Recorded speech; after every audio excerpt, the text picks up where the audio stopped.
continuación, Los cañones de Séneca, por Farid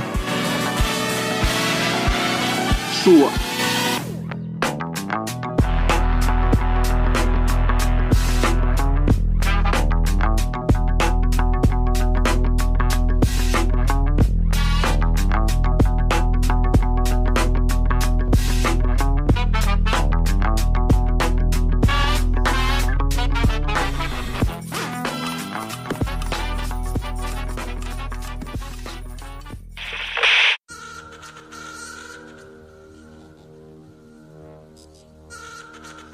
Sin duda, a mediados de diciembre del año pasado, las noticias que acaparaban la atención mundial tenían todas que ver con el impeachment de Trump.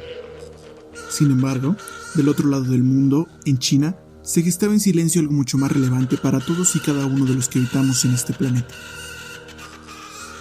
Wei Guoxian, una comerciante de 57 años que se dedicaba a la venta de mariscos en el wet market de Huanan, acudió al hospital de Wuhan Union, uno de los más grandes de la ciudad, después de 2 diagnósticos previos y de una supuesta gripa que parecía solo empeorar y que para aquel momento le había arrebatado prácticamente todas sus fuerzas.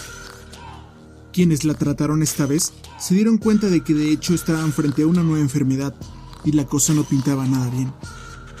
A partir de ese momento, Wei presenció la llegada de más y más enfermos que presentaban sus mismos síntomas, la mayoría de su mismo lugar de trabajo. Sin embargo, aquello era tan solo el comienzo y una serie de decisiones equivocadas, influenciadas muchas veces por pretensiones políticas, terminaron por situar a la humanidad en un presente incierto. Se ha dicho en reiteradas ocasiones que acerca de este virus se está aprendiendo sobre la marcha. Países enteros se han convertido en casos de estudio, y está bastante claro que algunos lo han hecho mejor que otros y también que en este punto detener el contagio es simplemente imposible. Pero a pesar de todo, podemos tener la certeza de que esta crisis tendrá un final, con o sin vacuna de por medio. El problema radica en que no será tan pronto como quisiéramos, ni de la forma en la que lo imaginamos, y eso es algo de lo que tenemos que hablar. A finales de febrero de este año, ya circulaban en algunos portales de noticias las declaraciones del renombrado epidemiólogo y profesor de Harvard, Mark Lipschitz, quien ya vislumbraba que la situación evolucionaría en una pandemia y en sus estimaciones hablaba de que el total de contagios muy probablemente sería de entre el 40% y el 70% de la población mundial.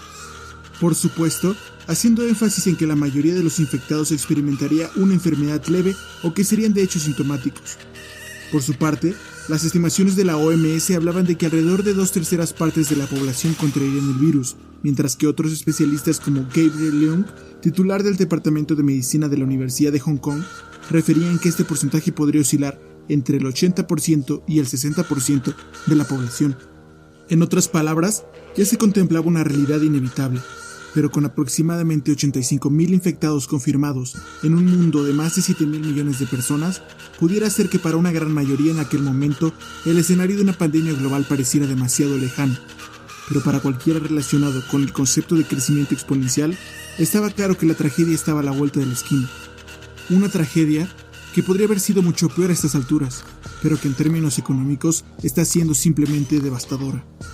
Ahora, a casi 2 meses de dichas estimaciones, la realidad no ha hecho sino confirmar que sin duda nos encontramos frente a un parteaguas en la historia de la humanidad, por lo que es casi seguro decir que no habrá tal cosa como una vuelta a la normalidad. Al respecto, lo más importante que tenemos que entender es que por el momento, la dinámica de la sociedad estará principalmente en función de las oleadas de contagio que vendrán junto con este virus.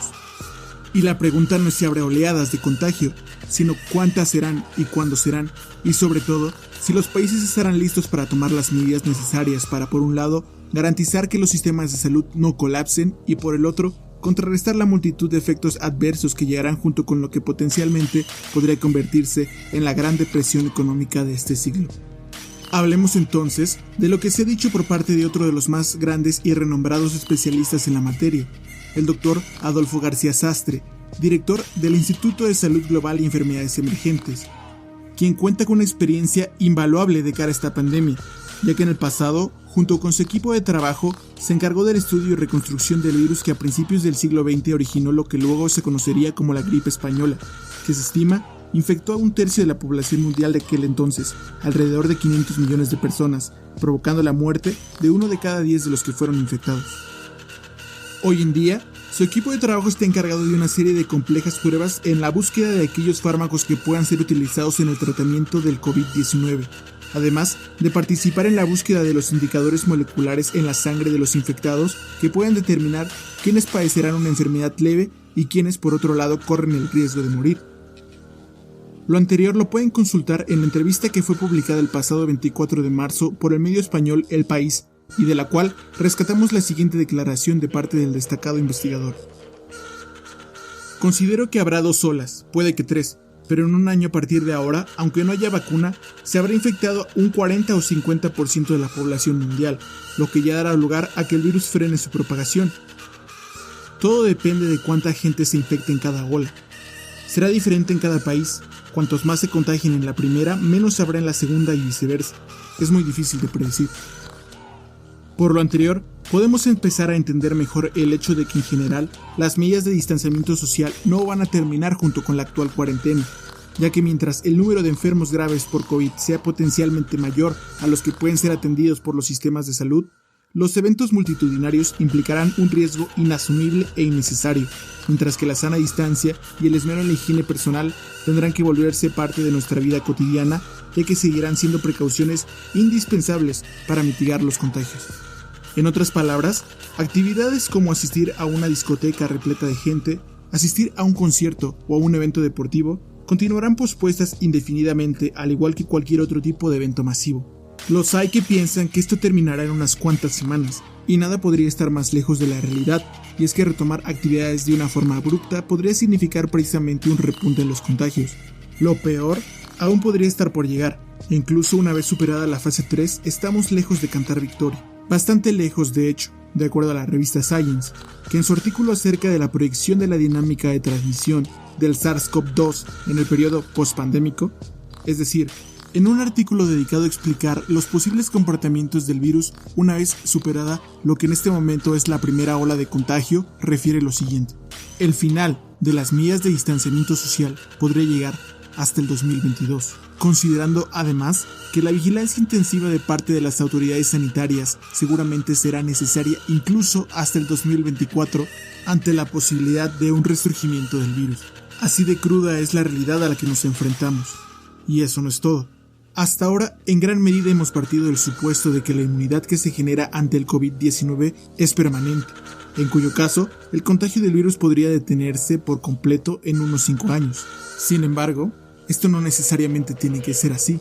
De acuerdo con este artículo publicado el pasado 14 de abril, en el caso de que la inmunidad fuera más prolongada pero no permanente, podríamos hablar de un rebrote precisamente luego de esos 5 años. Por otro lado, si la inmunidad fuera corta, entonces podríamos hablar de que el virus estaría regresando cada año o cada 2 años, sin llegar a tener los mismos alcances que en este momento, claro está, pero de igual forma modificando nuestras vidas de ahora en adelante y de una forma no muy grata. Asimismo, todas las estimaciones anteriores podrían diferir en cierta medida de la realidad, dependiendo de factores que tendrán que ser considerados más adelante, como por ejemplo la creación de una vacuna y su posterior distribución. Por ahora, hay 2 métricas que son indispensables para entender mejor cuál es el alcance del coronavirus y la forma en la que lidiaremos con él en un corto y mediano plazo. Una de ellas es la proporción entre los infectados asintomáticos y los que requieren algún tipo de atención hospitalaria. Se contempla que 8 de cada 10 personas infectadas no desarrollan síntomas. Sin embargo, las cifras oficiales de pacientes confirmados son en su gran mayoría de aquellos que precisamente manifestaron los síntomas y que además requirieron de algún tipo de atención médica.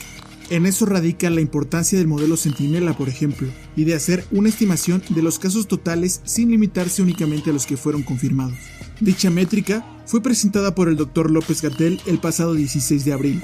La tasa de mortalidad en el mundo en este momento es de alrededor del 6%, en México de alrededor del 8%, pero incluyendo los casos estimados, esta apenas sí se acerca al 1%, y esto es relativamente una buena noticia, ya que el 1% de la mitad de la población mundial sigue siendo una cifra abrumadora si hablamos de un posible saldo en muertos de esta pandemia, y lo sigue siendo aún si nos referimos únicamente al 1% de la mitad de la población de nuestro país.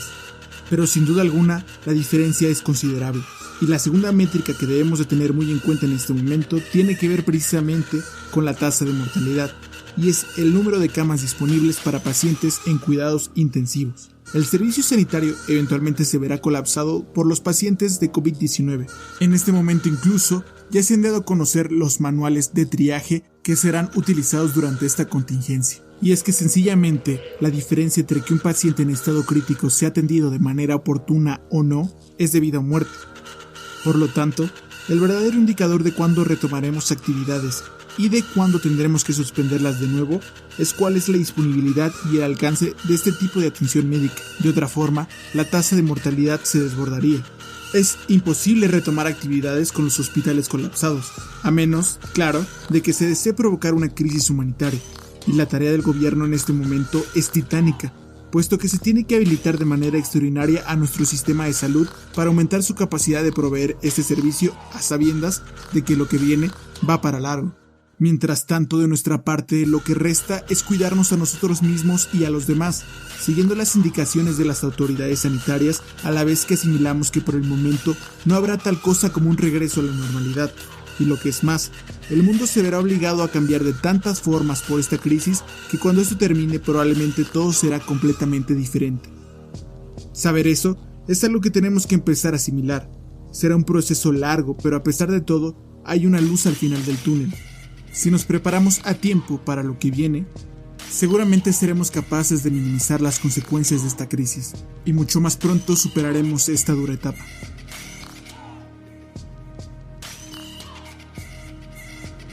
Este fue el primer episodio de Los Cañones de Séneca. Si te gustó, te invito a que lo compartas con quien creas que le pueda ser útil. Y si estás escuchando esto en YouTube, te invito también a que te suscribas a este canal. Mi nombre es Sua, agradezco tu atención y nos escuchamos en la próxima.